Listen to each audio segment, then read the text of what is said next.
I thought I was just knocking on my landlady's door about a leak, but the way she smirked at me that night changed everything.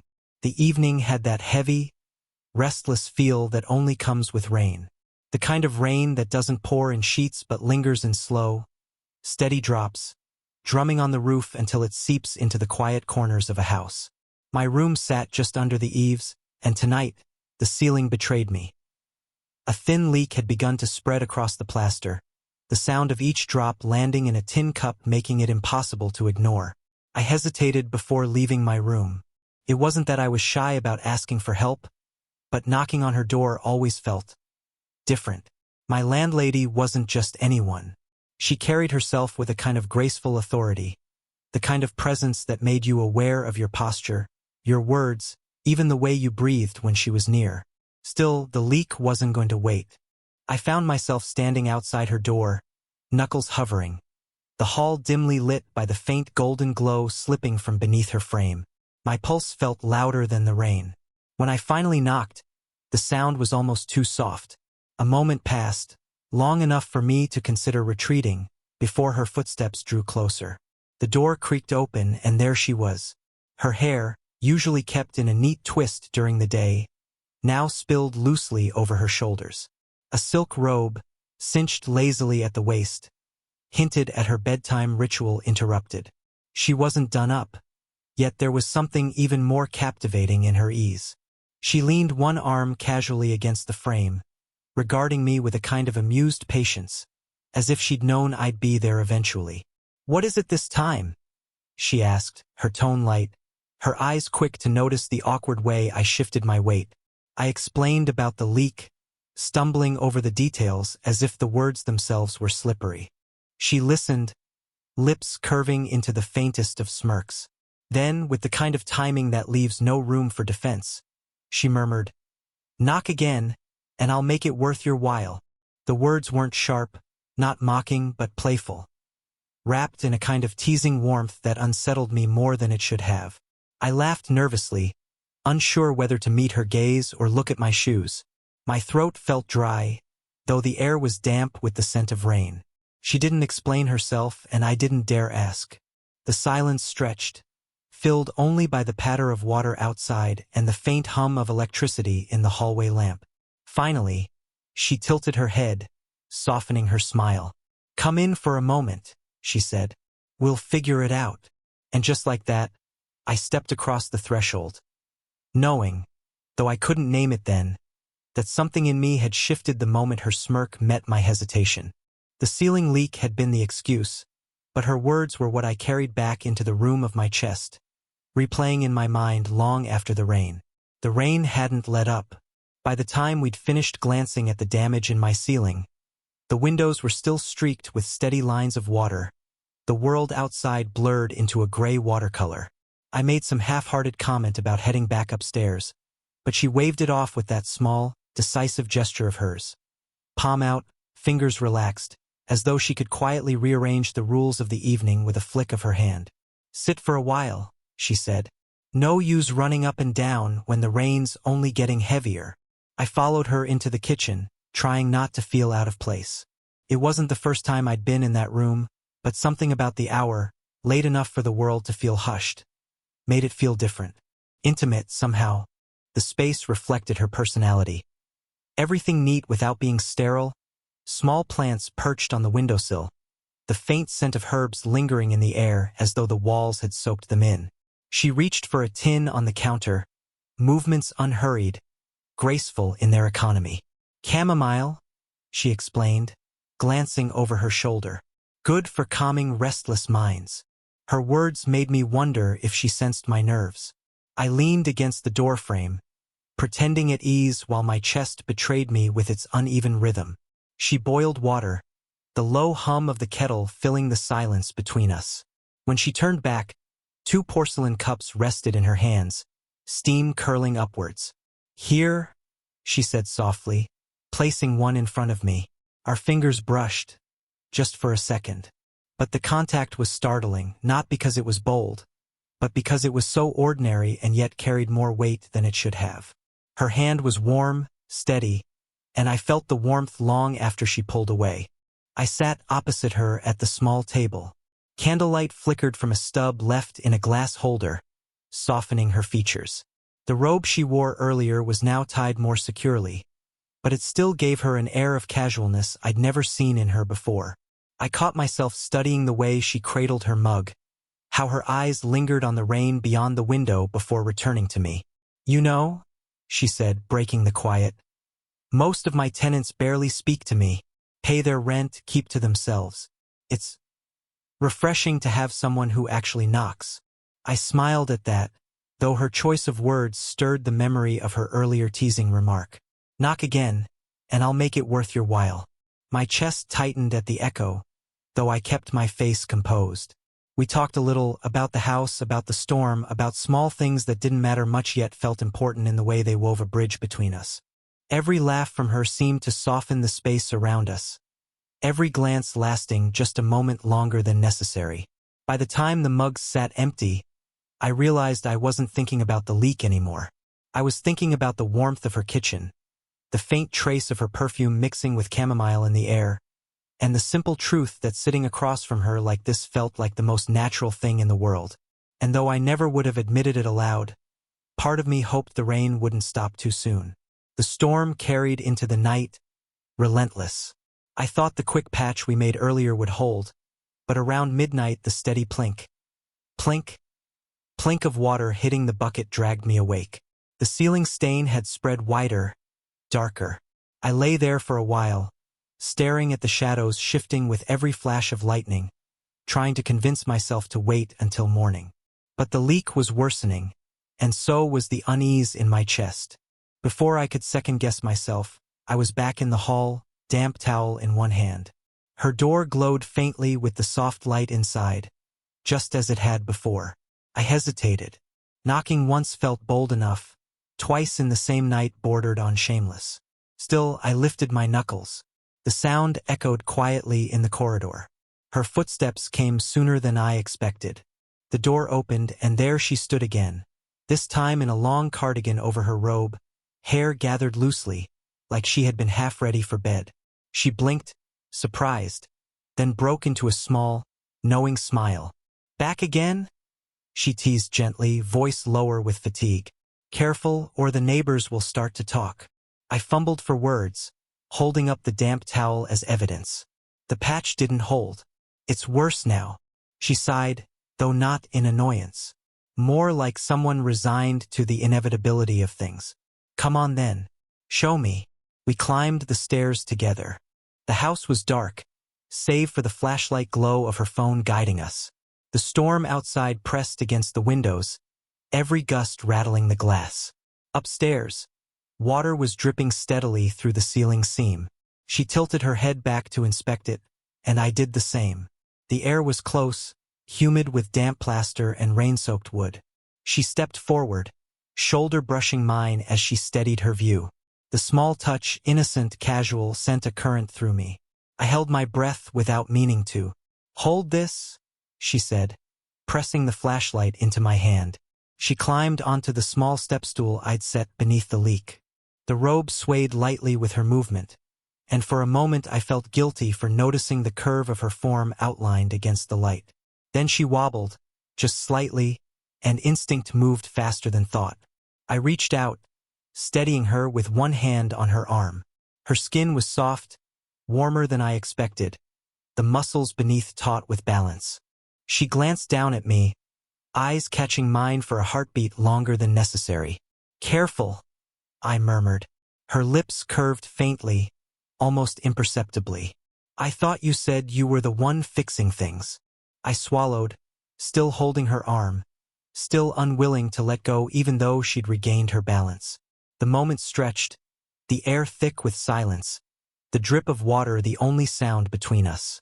When she finally stepped down, my hand slipped away, leaving a ghost of warmth on my palm. She didn't mention it, neither did I, but when she glanced at me again, there was a flicker in her eyes, something unspoken, something neither of us could quite name yet. And though the ceiling still leaked, it no longer felt like the real reason I had knocked. The patchwork upstairs was holding for now. A bucket beneath the leak caught the worst of it, and there wasn't much more we could do until morning. Still, neither of us seemed eager to return to our rooms. The storm pressed heavily against the windows, every gust making the old house groan. She led me back downstairs, flicking on a lamp in the living room, its amber glow softening the edges of the night. "Sit," she said, almost an order, though softened by the curve of her lips. She folded herself into the armchair across from me, pulling the cardigan tighter around her shoulders. For a long moment, the only sound was the rain and the ticking of a clock on the mantel. I tried to fill the silence with something light. "You must be used to this old place creaking like it's alive." Her eyes softened, though her smile carried a trace of sadness. "You get used to a lot when you live alone." The words hung there. She hadn't said them for pity. They were simply true, spoken plainly. But they landed heavier than I expected. I found myself leaning forward, elbows on my knees, trying to read past the confident veneer she always carried. "You don't strike me as someone who lets much get to her," I said carefully.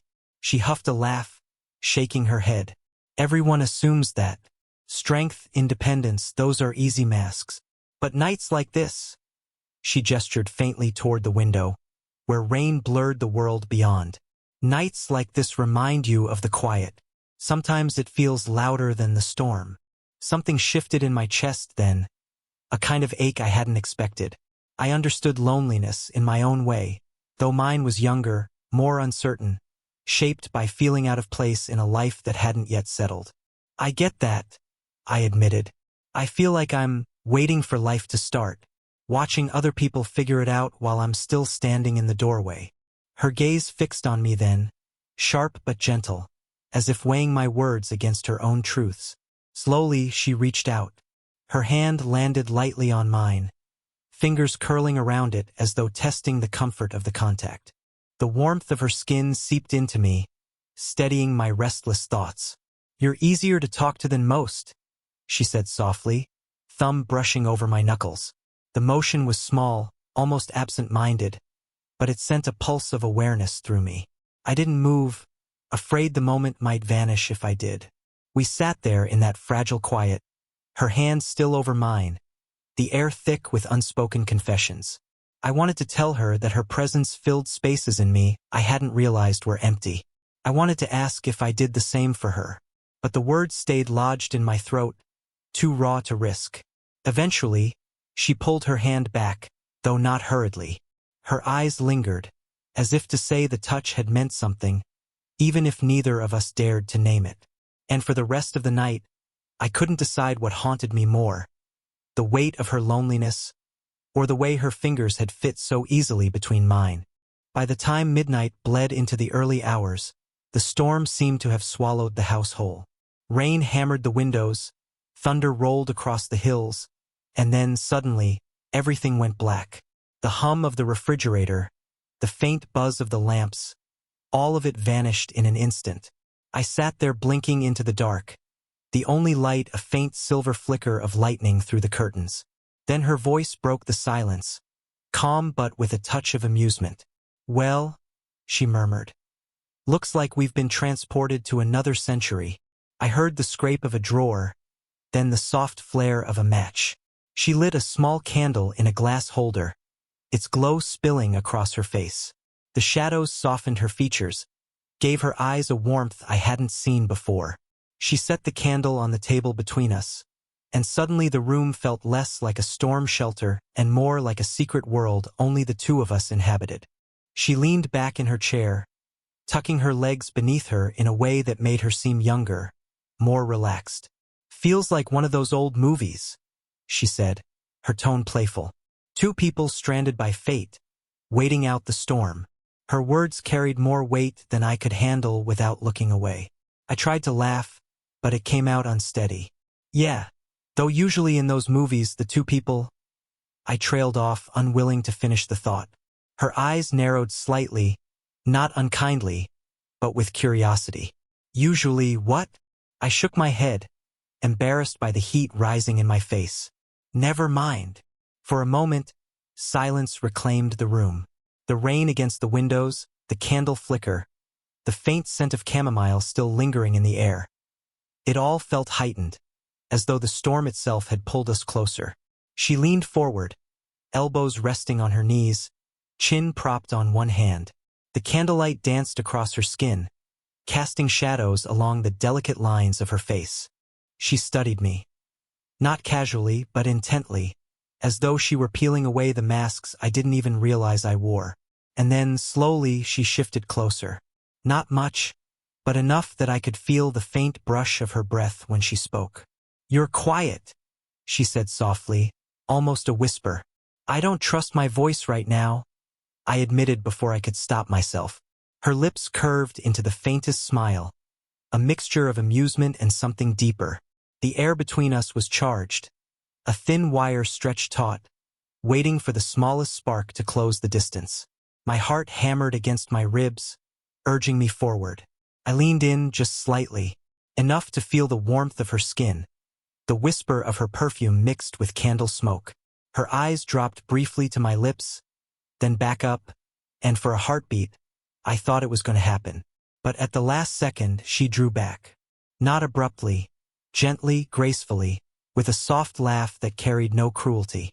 She reached out, fingers brushing my wrist, a tender reassurance. "Not yet," she whispered, her smirk tinged with something softer, almost protective. And though part of me ached with frustration, another part understood. The waiting, the restraint, was what made the moment feel alive. Morning arrived slow and gray, the storm finally breaking into a drizzle. The house felt hushed in its aftermath, as though it too was catching its breath. I hadn't slept much. Every time I closed my eyes, I replayed the candlelit nearness of her face, the brush of her breath, the almost that lingered like a phantom kiss. I told myself to leave it alone, to let things settle into their normal rhythm. But the thought of silence between us after last night unsettled me more than the risk of breaking it. By mid-morning, I found myself standing outside her door again, knuckles hovering. The hesitation this time wasn't about the leak, it was about her, about what I might be inviting if I knocked. I did it anyway. The door opened, and there she was, hair swept up neatly now, cardigan replaced with a light blouse. She looked more composed than the night before, but the glimmer in her eyes when she saw me was unmistakable. "Persistent, aren't you?" she said, the corner of her mouth tugging into that familiar smirk. I could have made a joke, excused myself, blamed the ceiling again, but something in me refused. My voice came out softer than I intended, steady in its honesty. "I wanted to see you." For a heartbeat, the hallway was silent except for the drip of water still trailing from the gutters outside. Her expression shifted, surprise, then something warmer, something she didn't mask. She stepped closer, closing the space between us without quite touching. Her hand lifted almost hesitantly before resting flat against my chest, right over my heart. The weight of her palm was light, but the effect was grounding. Her eyes searched mine, as though she needed to feel the rhythm beneath her hand to believe what I'd said. "You really mean that?" she asked, her voice low, the teasing stripped away. I covered her hand with mine, pressing it more firmly against me. "I do." Her breath caught. Not dramatic, just a small, vulnerable hitch that told me the words had landed deeper than I expected. The woman who carried herself with such ease, such control, suddenly seemed as if she were standing at the edge of something fragile. For a long moment we just stayed there, her hand on my chest, my hand over hers, the quiet between us thick with everything we hadn't said. The world felt reduced to that single point of contact, the steady rhythm of my heartbeat under her palm. Then softly, she smiled. Not the smirk I was used to, but something gentler, almost shy. "You're going to make this complicated, aren't you?" I shook my head faintly. "I don't think it has to be." Her thumb brushed once against the fabric of my shirt, a gesture so small and yet so intimate it made my breath falter. She didn't step back. She didn't laugh it off.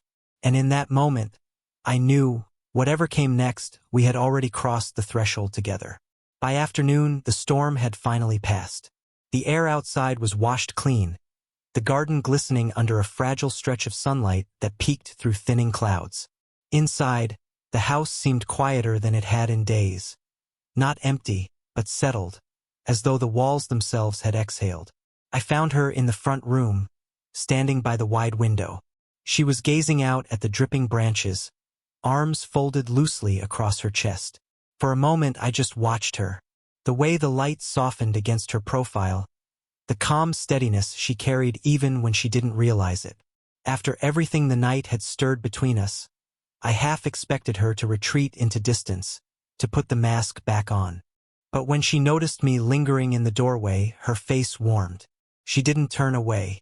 Instead, she nodded to the armchair beside her. "Come sit," she said, her voice quiet but certain. I crossed the room, taking the seat. She stayed by the window for a moment longer, then moved to the sofa, close enough that her knee brushed mine when she settled. The contact was small, accidental at first, but neither of us shifted away. For a while we just sat like that, watching the raindrops slip down the glass, listening to the muted hum of the world outside resuming its rhythm. It felt less like waiting for something to happen and more like letting something already present simply be acknowledged. She let out a soft sigh, tilting her head until it rested gently against my shoulder. The weight of it was subtle, but it anchored me in place, as though she'd chosen me as her place to lean. Her hair brushed my cheek, carrying the faint scent of lavender and rain. "Maybe knocking isn't such a bad habit after all," she murmured, the words half teasing, half confession. I smiled, sliding my arm around her shoulders. She fit against me naturally, the way puzzle pieces seem designed for one another though they come from entirely different places. My hand rested along her arm, thumb tracing idle patterns against the fabric of her sleeve. Each motion was unhurried, gentle, as though we both knew there was no need to rush. Her breathing steadied, slow and even, and with every rise and fall of her chest I felt the tension drain from her. She wasn't the composed landlady everyone else saw in passing.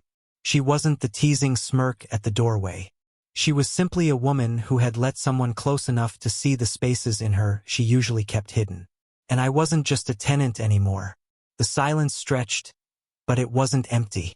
It was filled with the soft rhythm of connection. Two lives brushing against each other, no longer by accident, but by quiet choice. When she finally lifted her head to look at me, her eyes carried no hesitation, just warmth, steady and certain.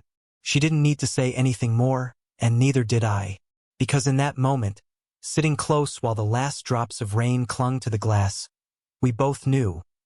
Whatever came next, it had already begun. If this story touched you, don't forget to like this video, subscribe for more slow burn romance, and share it with someone who loves a good age gap love story. Your support helps me bring more heartfelt stories to life.